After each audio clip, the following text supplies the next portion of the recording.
ሰላም ጤና ይስጥልኝ የተወደዳችሁ የኪነ ጥበብ ቤተሰቦች፣ ዛሬ ዳግም ከብዙ ጊዜ በኋላ ተገናኝተናል። በዛሬው ክፍል 8 የስነ ግጥም ትምህርታችን ግጥም የመጻፍ ልምድ እንዴት ማዳበር ይቻላል በሚል ርዕስ ሲሆን ጥሩ ነገር እንደምታገኙበት እርግጠኛ ነኝ። ይህንን ቻናል ሰብስክራይብ ያደረጋችሁ ቪዲዮን ጀምሩት።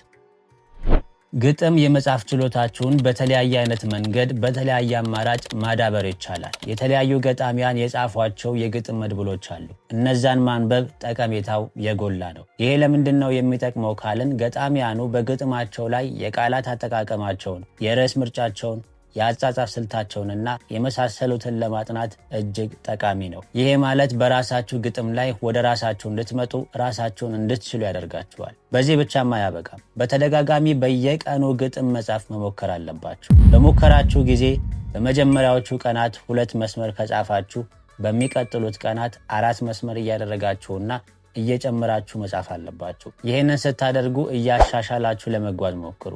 በዚህ መንገድ ነው ልምድ እንዲኖራችሁ ማድረግ የምትችሉት። ልትረሱት የማይገባው ነገር ግጥሙን በምትጽፉበት ጊዜ የምትጽፉት ግጥም አጭር ሆነ ረጅም፣ 2ም ይሁን 3ም 4ም መስመር ይሁን ግጥም እየጻፋችሁ እንደሆነ ራሳችሁን አሳምኑት። ምክንያቱም ራሳችሁን አሳምናችሁ በምትጽፉ ጊዜ ራሳችሁን ስላሳመናችሁት ጥሩ ነገር ታገኛላችሁ። ውስጣችሁ ለምትጽፉት ግጥም ራሱን ሲሰጥ ሐሳቦች ይመጡላችኋል። የጀመራችሁትን ግጥም በተሳካ መንገድ እንድትጨርሱት ይረዳችኋል። በነገራችን ላይ እዚህ ጋር የጻፍኩት ግጥም ረዘመ ወይም ማጠረ የሚል ስጋት ሊመጣባችሁ አይገባም። ምክንያቱም አጭሩን ግጥም መጻፍ የቻለ ሰው ነው ነገ ረጅሙን የሚጽፈው። ስለዚህ ዛሬ ላይ ሆናችሁ ነገን አሻግሮ ማየት ጥቅሙ ለራስ ነው። በዚህ መንገድ ስትጓዙ በአንድ ጊዜ እከሌ ልሁን ብላችሁም እንዳታስቡ። ራስን ሆኖ መገኘትም ጥሩ ነው።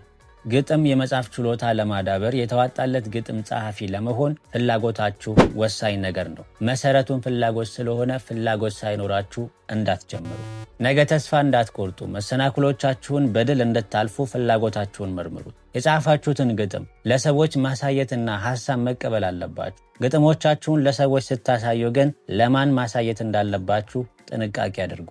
የተቀበላችሁትን ሐሳብ መተግበርም ግዴታችሁ ነው። ለምንድነው ለሰዎች ስታሳዩ ጥንቃቄ አድርጉ ያልኳችሁ? የሚሰጧችሁ ሐሳቦች፣ የሚሰጧችሁ አስተያየቶች እናንተን የሚያደናቅፉ ስለሆነ ነው። ገና በጅምሩ እንድትቀሩ ያደርጓችኋል። በርቱ የሚሏችሁን፣ እዚህ ጋር ጥሩ ነው፣ እዚህ ጋር ግን አስተካክሉ የሚሏችሁን ለይታችሁ ወቁ። ታሪኮችን ማንበብ፣ ልቦለዶችን ማንበብ፣ በተለያዩ ገጣሚያን የተጻፉ ግጥሞችን ማንበብ። በነገራችን ላይ ለንባብ ቦታ የሌለው ሰው ግጥም መጻፍ አይችልም። የማያነብ ሰው የማያውቀውን ታሪክ ግጥም ማድረግ አይችልም። ስለማያውቀው የእምነቱ አስተምሮ ግጥም መጻፍ አይችልም። ድፍረቱ እንኳን የሚኖረው ስለምታውቁት ነገር ስትጽፉ ነው።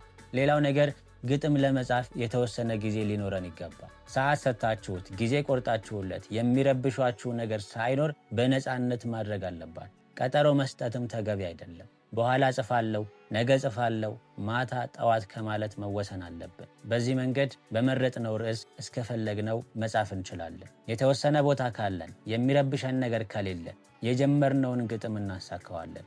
ግጥም ስትጽፉ መሰልቸት አይገባም። በዚህ መንገድ የመጻፍ ችሎታችሁን በሚገባ ማዳበር ትችላላችሁ።